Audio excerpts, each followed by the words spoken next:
niños, bienvenidos al primer capítulo de Las Voces de las Mujeres del Hoy. En esta ocasión vamos a hablar sobre el tema de la adolescencia, del embarazo en adolescentes de 10 a 14 años. Tenemos aquí la presencia de 3 compañeras, una está vía Zoom, que ya mismo agregaremos su aporte a este tema. Vamos a hablar del tema sobre los impactos sociales, sobre la educación y la prevención y sobre los apoyos y desafíos sobre el embarazo en niños de 10 a 14 años. Compañera, ¿qué nos puede aportar sobre la educación y la prevención en este tema? Gracias, compañera. Buenas tardes a todos.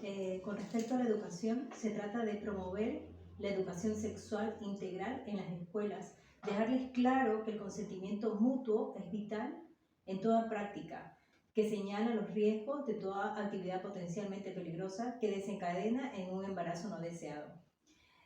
Maneras de prevenirlo, muchísimas. Hay que ser conscientes, eso sí, de que el momento en que permitas una relación sexual, los métodos antes y después para prevenir justamente el embarazo no deseado, ¿no? Aparte que es nuestro deber como padres, desde el hogar, enseñar a los hijos la importancia del cuidado, de la prevención, del uso de anticonceptivos y la pastilla el día después, incluso usando anticonceptivos, también sería conveniente usar preservativos. De esta manera, pues, ya hay mucho más prevención en el caso de un embarazo. Y esto también tiene que ver mucho con los colegios, porque en los colegios también debería fomentar esto desde niños pequeños, al menos de la educación sexual, el tema de la educación sexual. Yo siento que eso es importante. Siento que deberían ser desde niños pequeños. Al menos en mi colegio, cuando yo estuve estudiando, desde los 13 a 14 años, tuvimos una materia que se refería a educación sexual, porque uno va teniendo esa orientación, ya ese conocimiento. Se pierde ese tabú, ese miedo de hablar con los padres, de cómo se da esto, por qué se da aquello. Me parece que cuando uno es adolescente empieza el despertar sexual, ¿no?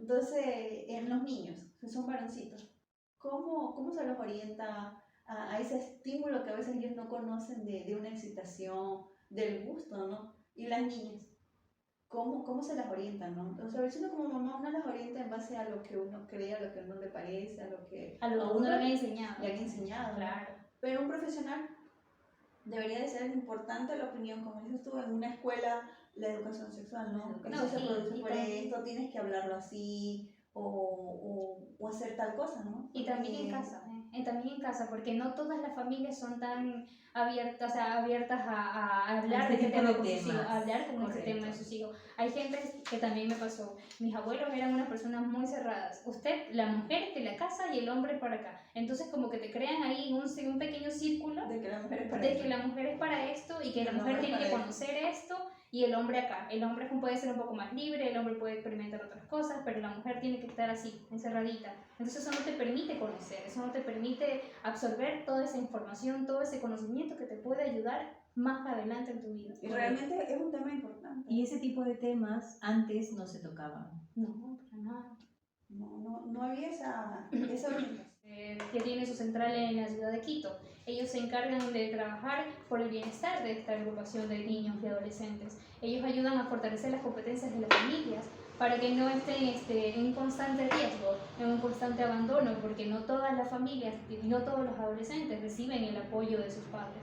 Porque en muchos casos las niñas son abandonadas por su propia familia. Si usted, como dicen vulgarmente, usted ya metió la pata, pues va y busque cómo cría a su hijo. Eso normalmente se ha escuchado, yo lo he escuchado y lo sigo escuchando, ¿no? Ajá, el que se casa quiere, vaya, busca. Pero esta fundación también recibe y ayuda y brinda el acompañamiento técnico, el acompañamiento psicológico para esta agrupación de adolescentes en este riesgo. Y eso también hay otro tema de que quizás sí, hay un grupo de niñas que quizás se enamoraron muy jóvenes, conocieron esto del amor supuestamente jóvenes, pero asimismo hay muchos casos que son de niñas violadas, porque eso es otro tema y otro grupo de niñas serían débiles, frágiles, por así decirlo, porque hay niñas que son violadas, y no hay, por ejemplo, dicen, no, pero si usted se metió en la pata, vaya, ¿qué hace? ¿Y qué hacemos con la agrupación de los niños que fueron violados? ¿Qué podemos hacer por ellos? Ayudarlos, acompañarlos. También hay en casa que no tienen el amor de su mamá, de su papá. Y aparece un chico y les trata bonito y creen que eso es amor, creen que eso es... Y se da el consentimiento de que yo me acuesto con él porque me trató bonito, porque me trata bien, porque me dice palabras bonitas y mi mamá no me trata así, mi papá no me trata así. Entonces a veces se va confundiendo esa ilusión con ese amor y se va permitiendo ese consentimiento cuando no está bien. Pero de ahí la importancia a que los padres tienen que hablar, conversar con los hijos, hombre o mujer, porque es la misma. Eso, pero porque te toca. Sí, te toca. Sí. Es un tema realmente muy controversial, muy conversado, muy importante de tratar, ¿no? Por ejemplo, en esta sociedad, en esta actualidad. Pero bueno, también tenemos el aporte de una compañera, de la compañera Tamara. Ella está vía Zoom, ella nos va a dar una... Manejaste la presión social y el estigma asociado al embarazo en la adolescencia.